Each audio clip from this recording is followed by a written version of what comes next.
It was a cold November morning in London. The wind blew fiercely, scattering yellowed leaves across the damp ground of Hyde Park. The heavy, gray sky mirrored the introspective silence of Lucas Andrade, a 39-year-old tech entrepreneur who walked unhurriedly, as if trying to clear his mind. The scent of wet earth and the distant hum of the city were his only company, until something, or rather someone, broke that quiet routine. Sitting on a wooden bench wrapped in a beige coat and holding an open book was Clara. Her face, partly hidden by a strand of brown hair, was still so familiar it hurt. But it was the detail just below her scarf that made time stop, a rounded belly, visible even beneath the thick fabric. Lucas froze, as if his feet had rooted to the ground. The cold air burned in his lungs. They hadn't seen each other since the divorce, 9 months earlier. And now, there she was, pregnant. And everything inside him screamed that something didn't add up. Without thinking, he began walking toward her, his heart pounding faster with every step. Clara lifted her eyes, and for an instant, that gaze felt endless. They just looked at each other, as if neither knew how to begin. But it was Lucas who broke the silence, his voice carrying both disbelief and urgency. "Clara, you're pregnant." Her brief, uneasy smile wasn't followed by gentle explanations. Instead, came a sentence that struck him like an electric shock. "The baby isn't yours, Lucas." The words hung in the frozen air, and he felt as if the ground had shifted beneath him. Before he could respond, Clara closed the book and stood. She suggested they continue the conversation at a nearby cafe. Stunned, Lucas agreed. The cafe was small, with exposed brick walls and the aroma of freshly ground coffee filling the air. They sat at a corner table, away from the bustle. Clara stirred her cup, avoiding his eyes, until she finally began to speak. She explained that during her pregnancy, she had discovered a rare genetic condition, one that explained all the years of failed attempts they had made to have children. And above all, she insisted, it had never been Lucas's fault. Lucas stayed silent, a strange mix of relief and confusion tightening in his chest. Why was she telling him this now? And more than that, why was she carrying a child that wasn't his? Before he could ask, Clara did something unexpected. She met his gaze and calmly said she wanted him to come to her hotel, room 214, at 8 that evening. "I'll tell you everything, but only there."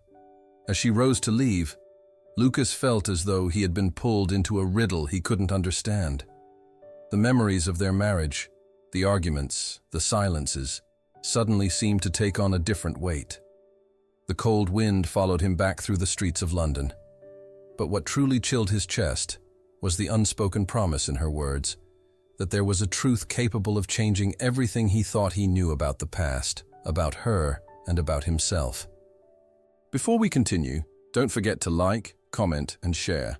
This really helps the channel grow and keeps us motivated to keep bringing you more stories. And we want to get to know you too. Tell us in the comments which city you're watching from.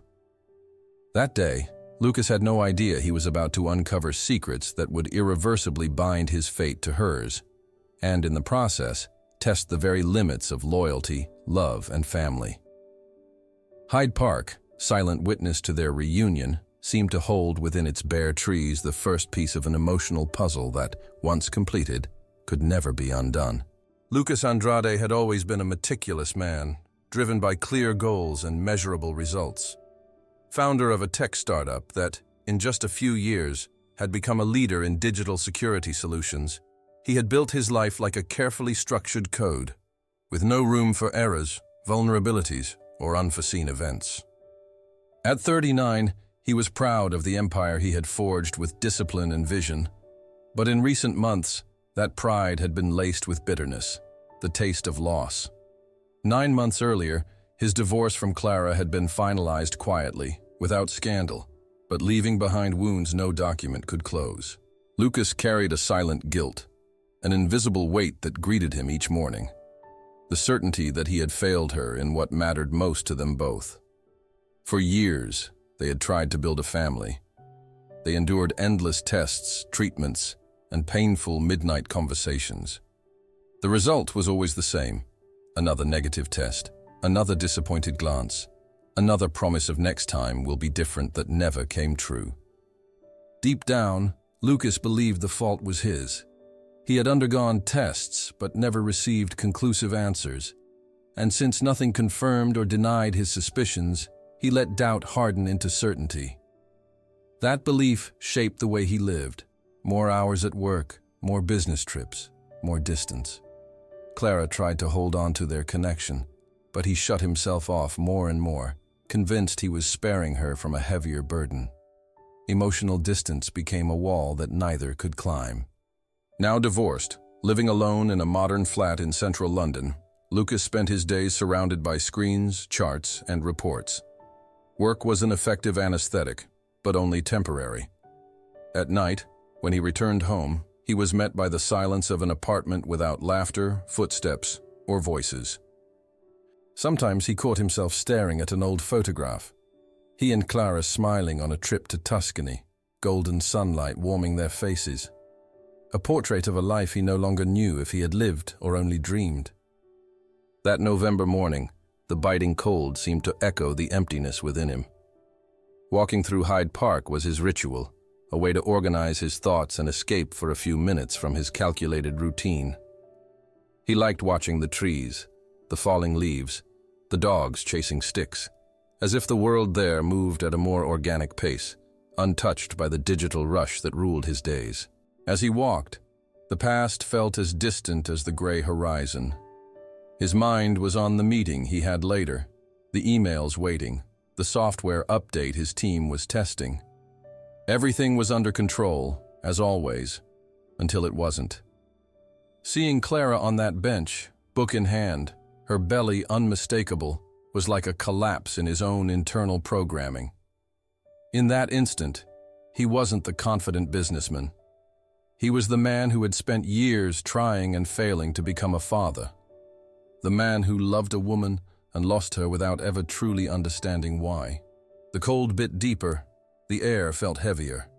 Lucas realized that no matter how hard he had tried to bury the past under layers of work and discipline, it had never left. It had only been waiting for the right moment to resurface. And in that unexpected reunion, the moment had arrived. The ghost that haunted him, the fear of being insufficient, of not giving Clara the family she wanted, was about to collide with something new. He didn't yet know that the morning, which had begun with solitary steps in the park, would mark the first movement in a journey that would force him to question everything he believed about himself, about her, and about the true meaning of family. Lucas couldn't be sure how long he had stood frozen before Clara, the question escaping his lips almost by itself. The sight of her belly was an enigma his mind tried to decode in fragments of seconds. The cold of London seemed to lose its edge in the sudden heat rising through his body, a storm of shock and disbelief. Clara, however, remained composed, as if she had been expecting that moment. Her fingers marked the page before closing the book, and the silence that followed was broken by a sentence that cut the air. "The baby isn't yours, Lucas." The words echoed like a dull blow, twisting his stomach. He didn't know what unsettled him more, the revelation itself, or the calm way she had delivered it. His eyes searched hers for hesitation, but found only resolve. Before he could form another question, Clara gestured for them to walk to a nearby cafe. Lucas, not entirely sure why, followed. The walk was silent. The crunch of footsteps on dry leaves and the faint hum of traffic became the soundtrack to his tangled thoughts. When they arrived at the cafe, a small, cozy place with wooden tables and a faint scent of cinnamon, they sat in the farthest corner. Lucas leaned his elbows on the table, desperate for clarity. Clara stirred her cup slowly, as if weighing her words along with the sugar she added. Finally, she drew a deep breath and began. "During this pregnancy, I discovered I have a genetic condition. I don't understand how it was never found before, after so many tests we did. It's a rare alteration that makes my eggs non-viable. That explains..." She paused, meeting his eyes. "That explains all those years of failed attempts. It was never your fault." The weight of her words struck him deeply.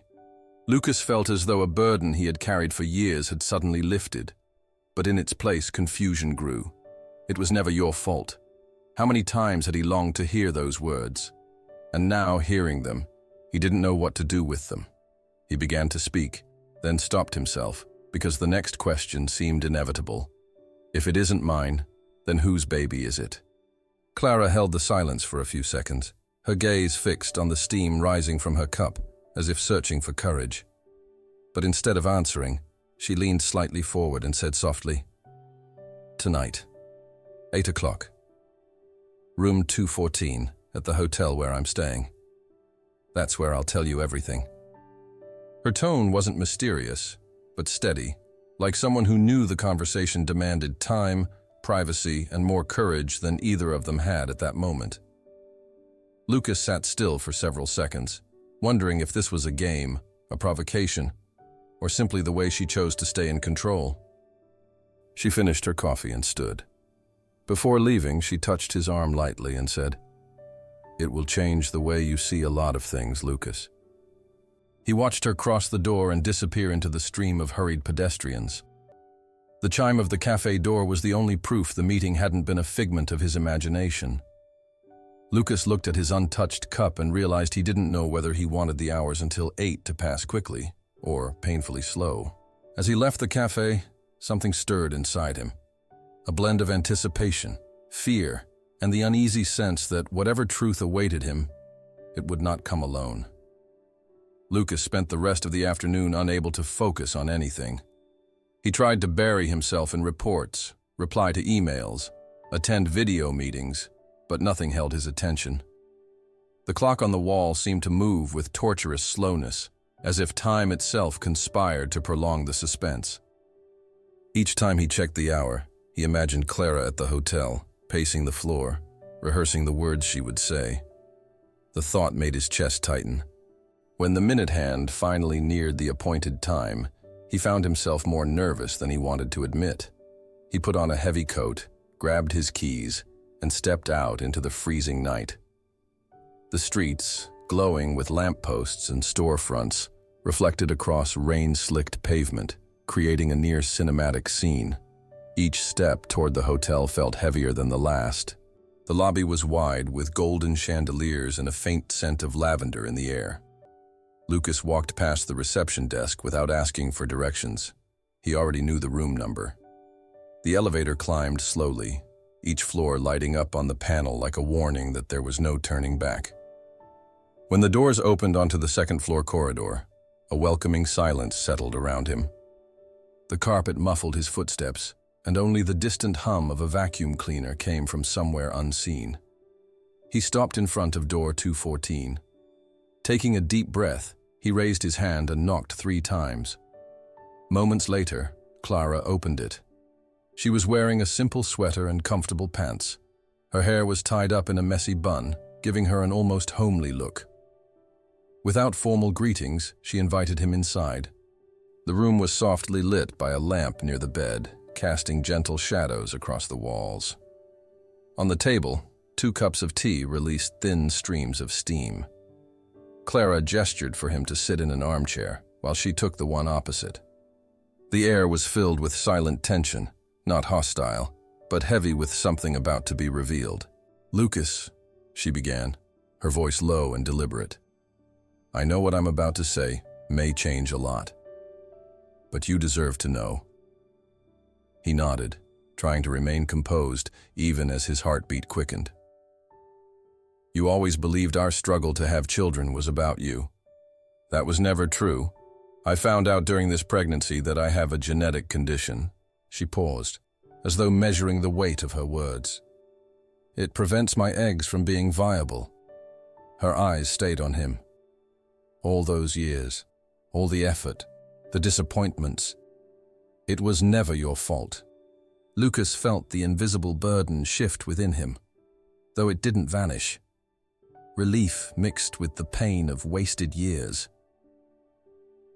"Why didn't you tell me sooner?" he asked, his voice softer than intended. "Because I only just found out." Her eyes shone with a disarming honesty.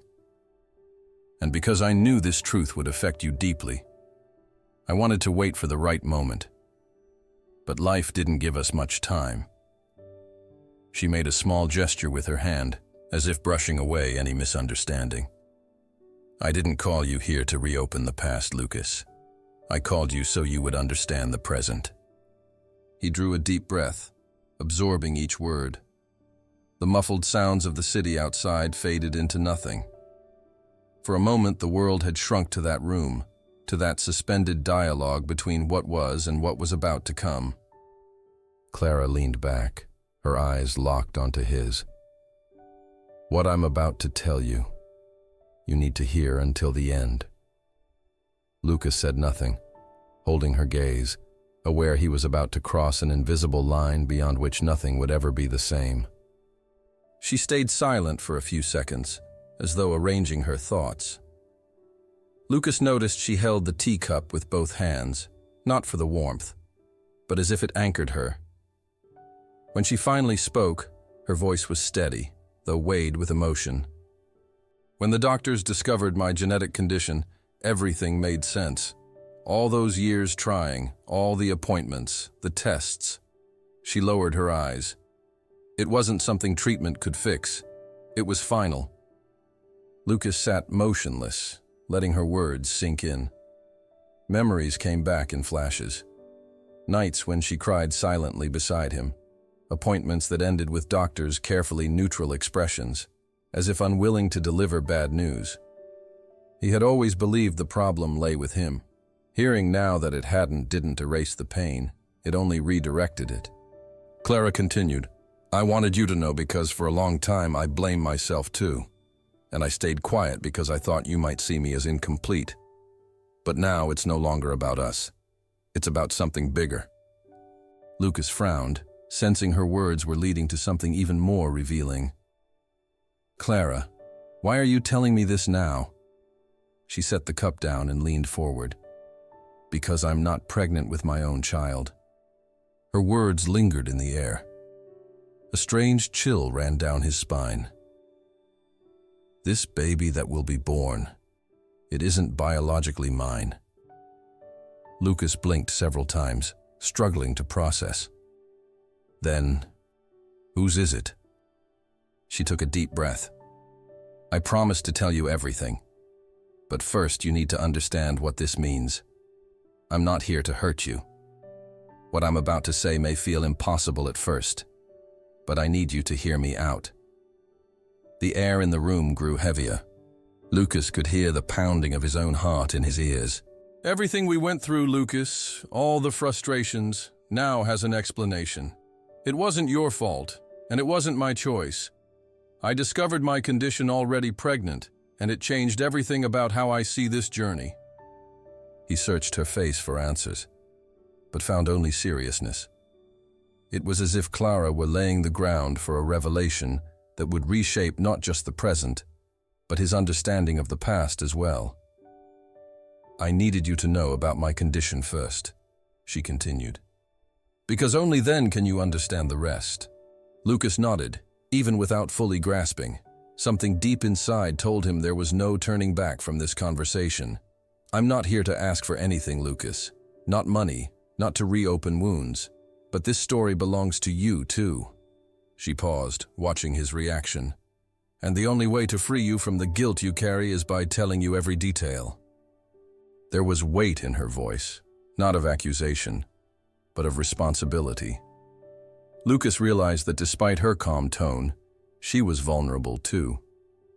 This wasn't only about him hearing difficult truths. It was about her exposing parts of herself she would have preferred to keep hidden. Silence filled the room for a few moments, broken only by the faint creak of wood near the radiator. My condition doesn't prevent me from carrying a baby, she said finally. I just can't conceive a child with my own genetic material. She took a breath. And that's where the hardest part of this conversation begins. Lucas tensed, bracing himself. He was ready to listen, but he knew whatever truth awaited would redefine everything he thought about Clara, the divorce, and perhaps even himself. Clara held his gaze firmly, ensuring he didn't look away. Her breathing was steady, but in her eyes flickered both courage and apprehension. "Lucas," she said, pausing to give him a moment to prepare. "I'm a surrogate for Sophia." The name hit him like a stone breaking the still surface of a lake, sending waves of disbelief outward. Sophia, his younger sister. The girl he had helped raise when their parents died too soon. The one he had always tried to protect, even as his obsession with work pulled them apart. "What?" The word slipped out as a whisper, but it carried all the shock he felt. Clara went on, unwavering. "Sophia can't have children anymore. After her long battle with cancer, the doctors told her pregnancy was no longer possible. And when she and Mark decided to pursue parenthood another way, I offered to help by becoming her surrogate." Lucas leaned back in his chair, struggling to process. His mind spun with memories of his sister in hospitals, the rare phone calls, the rushed conversations that never lasted long. He hadn't known things had gone this far. "So," he began, piecing the words together, "you're carrying Sophia and Mark's child?" "Yes." "I agreed because despite everything between us, I knew how much you loved your sister. I thought in some way you'd understand." Lucas felt a strange pang, as if the revelation had reopened more than one wound at once. It wasn't just surprise. It was also the painful awareness of being left on the sidelines of something profoundly important in his own family's story. Why didn't anyone tell me? The question came out sharper than he intended. Clara sighed, leaning forward. "Because, in the middle of our divorce, the last thing Sophia wanted was to add more tension. The silence that followed was thick, almost tangible." Lucas stared at the floor, trying to anchor himself. The image of Clara pregnant now carried an entirely new weight. It wasn't just personal shock. It was a direct bridge to family ties he had let weaken. "I needed you to know before anyone else could tell you," Clara said in a softer tone. "Because, even though we're no longer together, somehow there's still something that connects us." Lucas lifted his gaze, meeting hers. There was truth in her eyes, but also something more, a layer of complexity he couldn't yet decipher. "So, you're saying that everything happening here, it's about family?" Clara nodded without hesitation. "Yes, no matter how things ended between us. When Sophia asked for help, I didn't think twice. I knew that if it were the other way around, you would have done the same." The words struck him uncomfortably. He wasn't sure he would have. At least not back then, when his entire life revolved around work and maintaining absolute control. But now, sitting in that room, hearing the raw truth, he realized he might have spent far too much time away from the people who truly mattered. Clara drew a deep breath and added, "I'm not asking you to understand everything right now, but I needed you to know."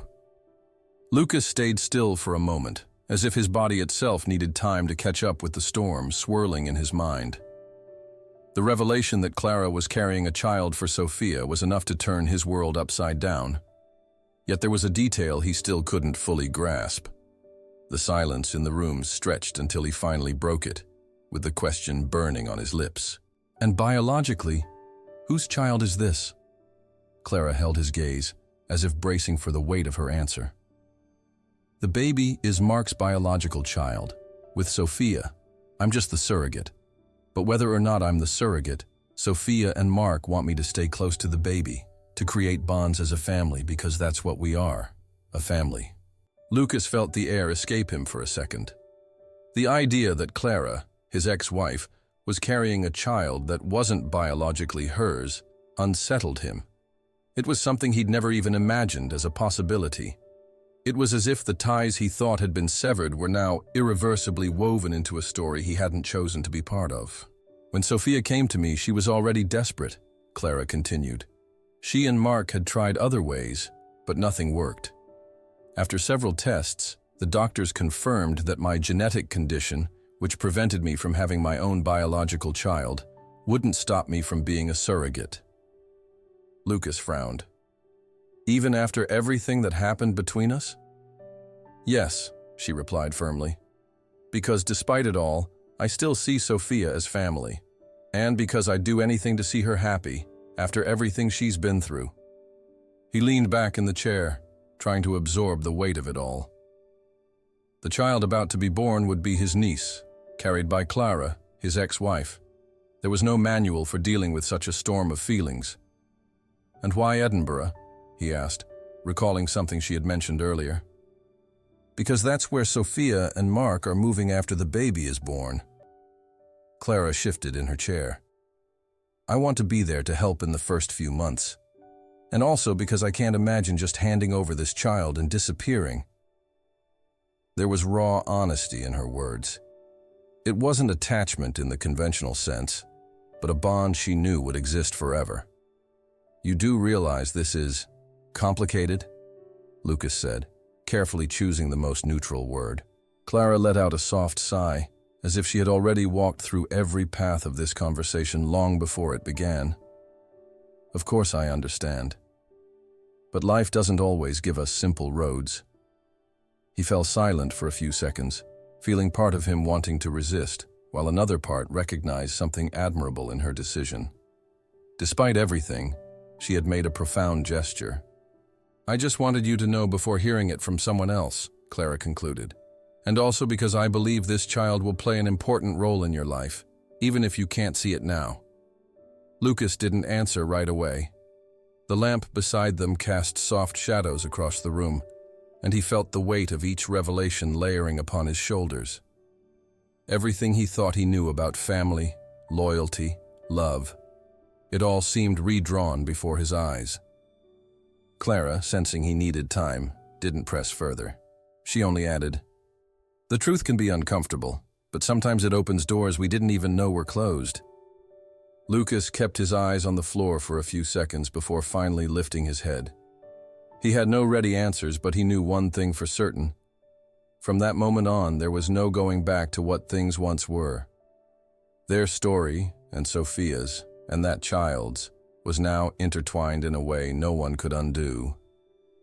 The air in the hotel room felt even heavier when suddenly, "My water broke!" Clara shouted, her voice a mix of panic and determination. Lucas's heart raced. Every second seemed to stretch and collapse all at once. He jumped to his feet, his mind snapping into action mode, with no time to process everything he had just learned.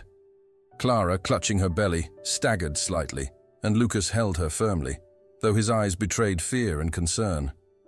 The icy night air hit them immediately, but no one seemed to notice. Every step was urgent, every movement carrying the anxiety of a moment that could change everything. As they rushed through the hotel lobby, Lucas noticed something curious. Despite the chaos, there was a silent bond between them, an instinctive coordination born of years of family ties and shared life. Clara breathed deeply, trying to control the growing pain. Without hesitation, they got into Lucas's car and sped toward the hospital. London, normally vibrant and full of movement, blurred past the windows, each light reflecting against the glass as the car sliced through rain-slicked streets. The cutting cold of the night felt irrelevant in the face of the urgency pressing down on them, as if the outside world had been suspended for the sake of this single defining moment. During the drive, Lucas called Sophia to tell her Clara's water had broken. At the hospital, he immediately noticed the depth of the bond between Clara and Sophia. The way Sophia held Clara's hand, the tenderness of her touch, the constant concern with every breath, it all spoke of a connection that went beyond friendship or obligation. It was pure care, an expression of love that needed no recognition, no reciprocity, just existence. Mark, seated beside Sophia, tried to remain calm, speaking words of encouragement that sounded as precise as any medical protocol. Lucas, meanwhile, felt the weight of an unexpected responsibility, to be part of something he hadn't planned, but that now demanded his presence and action. Long corridors, fluorescent lights reflecting off polished floors, the sound of footsteps and machines. All of it created an atmosphere of urgency, yet also of belonging.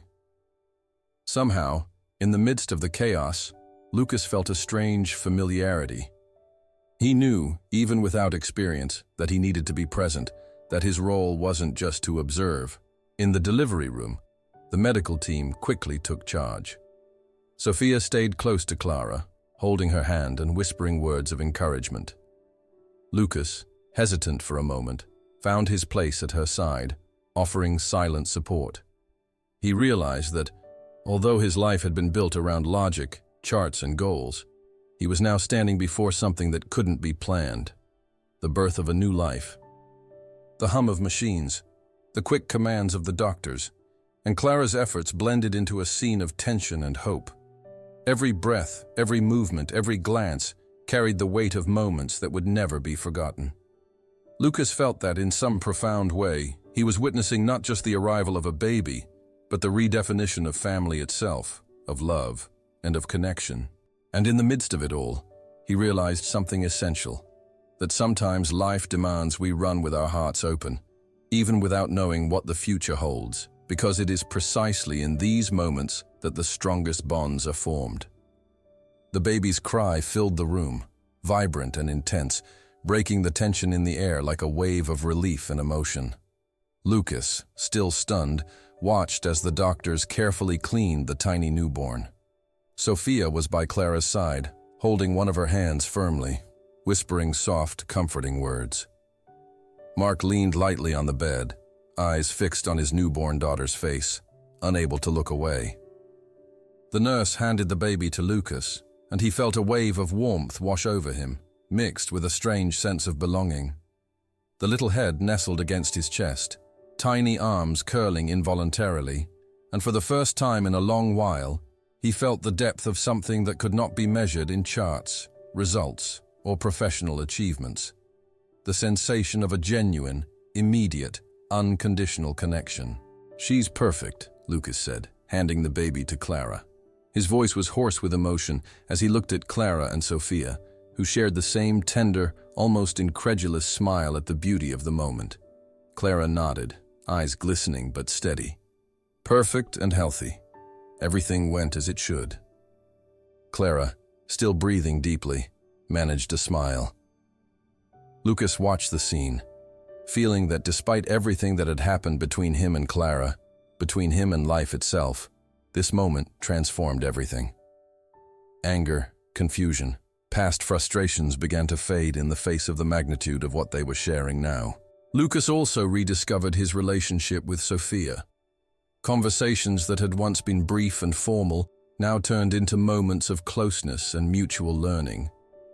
He realized that for years, he had allowed work to keep him away from the people who truly mattered.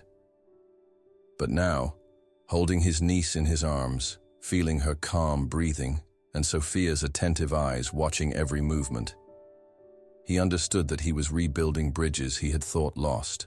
And on a sunny Sunday, a few months after the birth, everyone gathered for a picnic in Hyde Park. The place, which had witnessed unexpected encounters and difficult revelations, now served as a stage for joy and celebration. The baby slept in her stroller, wrapped in a soft blanket, while Lucas, Clara, Sophia, and Mark shared laughter, stories, and moments of lightness. Every leaf falling to the ground, every child's laugh around them seemed to celebrate this new chapter of their lives.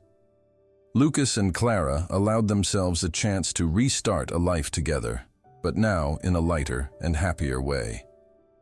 Looking around, Lucas realized that life had rewritten his script in unexpected ways, but in a manner he could never have foreseen.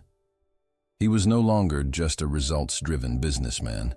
Now he was a husband, an uncle, a friend, and part of a family chosen every day, built on care, patience, and love. Family is those who choose to stay, even when life changes the script. Every word reflected months of intense learning, the certainty that true bonds do not break with time, distance, or a turbulent past. Lucas felt a spontaneous smile form on his face. He looked at Clara, at Sophia, at Mark, and finally at his sleeping niece, feeling that everything had found its rightful place. The past, with its pain and misunderstandings, now coexisted with the present, and the promise of a shared future became real, tangible, and full of hope. In that moment, surrounded by people he chose to love, and who chose to stand by his side. Lucas understood something essential, that life can surprise, transform, and unite in ways that even the most detailed plans cannot predict. And that, in the end, what truly matters are the bonds we choose to keep, the acts of care we give, and the love we share. A love that, as he discovered, has the power to rewrite any story. And we've reached the end of another story that reminds us that life has its own unique way of surprising us, turning what seemed lost into bonds that strengthen us and make us smile. Lucas, Clara, Sophia, and Mark showed us that family goes far beyond blood. It's about choice, care, and love built through every gesture. If you enjoyed this story, don't forget to subscribe to Enchanting Stories. Come join our magical community, growing every day with people who love to feel, be inspired, and of course, be enchanted by incredible stories like this one. Hit that subscribe button, turn on the bell, and step into our world where each video is a new journey into the human heart. And since we're sharing emotions and stories, tell us in the comments, which city are you watching from? Oh, and if you liked this video, don't forget to leave a like. It helps spread this story to more people who will also be touched and enchanted. Share it with friends, family, or that special someone you know loves surprising stories. Remember, here at Enchanting Stories, every story carries a little piece of your heart, and every heart that connects becomes a new chapter we start writing together. So come along with us, because there's still so much emotion, unexpected encounters, and happy endings waiting for you in the next videos. See you next time, and may the magic of stories continue to bring us together, move us, and inspire us.